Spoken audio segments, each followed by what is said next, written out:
գործողություններին պատրաստությունը շարունակվում է, ինչ անել, որ փոխել իրավիճակը, որ օրինակ դրսի պրոցեսները ուղղակիորեն եւ այսքան տեսանելի չանդրադառնան ներքին պրոցեսների վրա։ Այսօր մեր ներքին խնդիրները շատ ավելի մեծ վնաս են մեր երկրին հասցնում, քան արտաքին աշխարհում կատարվող երևույթները կարծում եմ կամ համարժեք են առնվազն, որովհետեւ առաջինը մեր երկրի շահերից է բխում, որ չլինեն անարդար կալանավորված մարդիկ, այսինքն դա ակնհայտ է, ես այդտեղ մեկնաբանելու որևէ բան չունեմ, բոլոր բանական մարդիկ տեսնում են, որ կալանքը դարձել է պատժի գործիք, այսինքն մարդը ազգային բարերարը, որ շատ ու շատ երկրներ կհպարտանային, կհիանային կամ ամեն ինչ կանային, որ այդ մարդը մեր երկրում շարունակեր իր ներդրումները եւ կապիտալը դուրս չտաներ, կալանավորել են եւ շուրջ 9 ամիս անարդար կալանքի տակ է գտնվում Սամվել Կարապետյանը, դա մեր երկրի խայտառակությունն է բառից բուն իմաստով։ Այսինքն սա ակնհայտ է, մեկնաբանելու ոչինչ չկա եւ նման քայլերը վարկաբեկում են այդ չարչրկված բառը չեմ ուզում ասեմ ներդրումային միջավայր եւ այլն, դա հասկանալի է, ընդհանուր առմամբ այս անարդար մթնոլորտը խաթարում է ամեն բան։ Սա չարորակ ուռուցքի նման մի բան է մեր երկրի համար նմանատիպ երևույթները։ Այսինքն սա ոչ թե անձի ուժեղ Հայաստան կուսակցության խնդիրն է կամ մեր խնդիրն է անձնական, սա մեր երկրի խնդիրն է ընդհանրապես։ Իսկ ինչ վերաբերում է արտաքին երևույթները այս բանին այդքան վնաս չեն կրկնում, ինչքան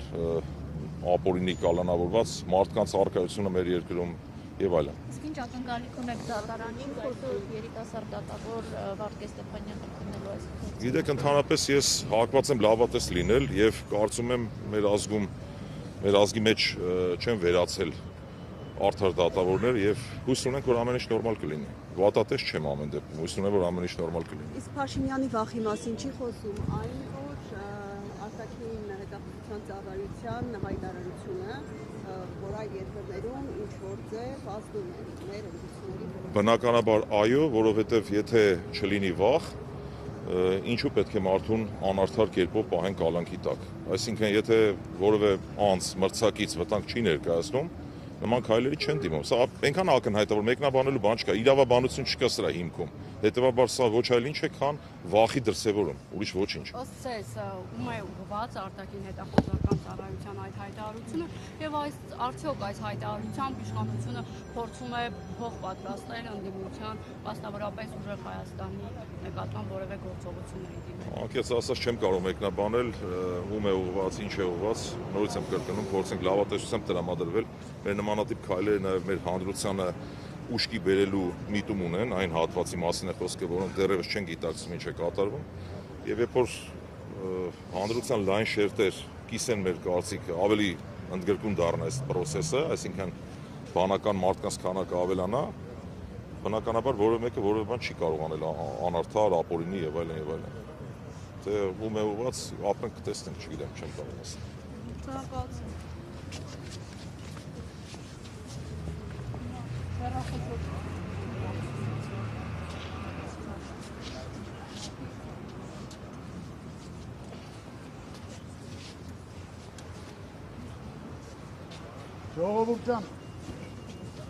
Ժողովուրդ ջան, մենք պետք է ամեն գնով, գիշեր ցերեկ աշխատելով, օրնի բուն, հնարավորինն ու անհնարինը անելով, ազատվենք այս թույլ իշխանություններից։ Հայաստանի Հանրապետությանը,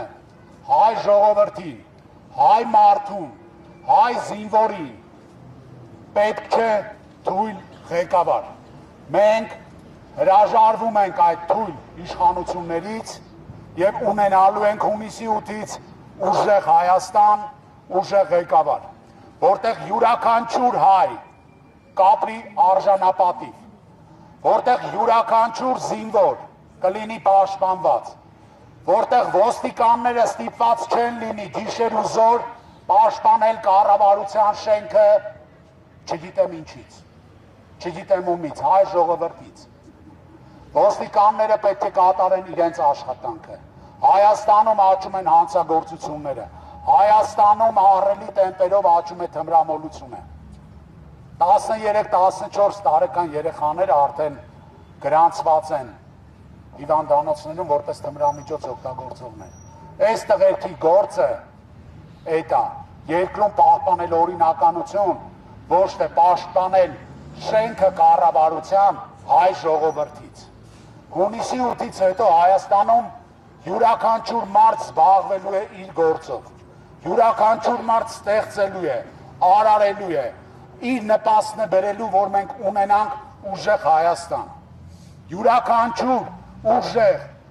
ձիգ, պինդ, գիտակ մարդ, մասնագետ աշխատելու է իր գործում, որպեսզի մենք ունենանք այն Հայաստանը, որի մասին երազել ենք, որպեսզի մենք ծնկաչոք չլինենք, որպեսզի մենք չմուրանք խաղաղություն, որպեսզի մենք ապրենք արժանապատիվ։ Սամվել Կարապետյանին 7 ամիս շարունակ ապօրինի կալանքի մեջ պահելով Նիկոլ Փաշինյանը փաստում է մի բանի մասին։ Նա վախում է ուժեղ մարդկանցից։ Նա ունի ներքին վախ, ու այդ վախերը նրա վստահաբար կհաղթահարվեն։ Կհաղթահարվեն այդ վախերը, ու նա ստիպված կլինի հունիսի 8-ից հետո համակերպվել այն իրողության հետ, որ Հայաստանը այլևս լինելու է ուժեղ։ Ու մենք դատապարտված ենք լինելու մեր ժողովրդով լինել արժանապատիվ, որ մեզ հետ նստեն հաշվի, ոչ թե մեզ խղճան, ոչ թե Հայաստանի Հանրապետության սահմաններից դուրս գլուխդ կախ, վազես, սպասես, թե ով է քեզ ինչ ասում, որ գաս այստեղ առյուծ կտրես ու փորձես ոստիկանության կամ իրավապահ մարմինների միջնորդությամբ մարդկանց նեղացնելով, մարդկանց չգիտեմ դատապարտելով, բերման ենթարկելով հասնես քո նպատակին, այլ հայ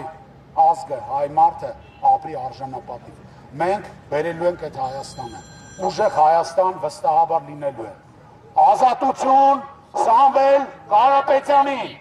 Ազատություն։ Ազատություն։ Ազատություն։ Ազատություն։ Ազատություն։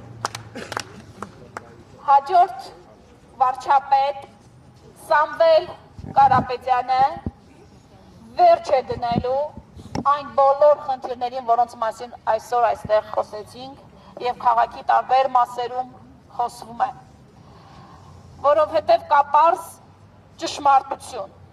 որ Սամվել Կարապետյանը ինչ ասում, անում է, ինչ խոստանում, դառնում է իրականություն։ Հետևաբար, հենց այս վախից թույլ Նիկոլ Փաշինյանը վախենում է, որպեսզի Սամվել Կարապետյանը լինի ազատության մեջ։ Բայց նա չի կարողանալու փոխել ամբողջ ժողովրդի կամքը, ցանկությունը, ովքեր որ իրապես տեսնում են, որ այս ամբողջ տարիների ընթացքում Նիկոլ Փաշինյանը ինչ ասել, ինչ խոստացել է, իրականություն չի դարձել։ Նրանք մեզ խոստանում էին դեօկուպացված Արցախ, նրանք մեզ խոստանում էին ժողովրդավարական երկիր, նրանք մեզ խոստանում էին բարեկեցիկ կյանք։ Այս ամենը, որ դուրս կա նրանք իրենց շենքից, կտեսնեն, որ իրականություն չի, որ պարզ քաղաքացու կյանքը շատ ավելի բարդ է այսօր, որ պարզ քաղաքացին ընդհանրապես ցանկանում է ապրել արժանապատիվ Հայաստանում եւ ոչ թե խոնարհված Թուրքի առաջ կամ Թուրքիայի նախագահի գիրքը գրկած ղեկավար ունենա։ Սա մեզ համար մեր արժանապատվության հարցն է եւ Սամվել Կարապետյանը Հայաստանի Հանրապետության հաջորդ վարչապետ Սամվել Կարապետյանը Հայաստանը դարձնելու է ուժեղ, մեջքներս ուղղելու ենք եւ լինելու ենք ավելի ուժեղ մեր տարածաշրջանում։ Ազատություն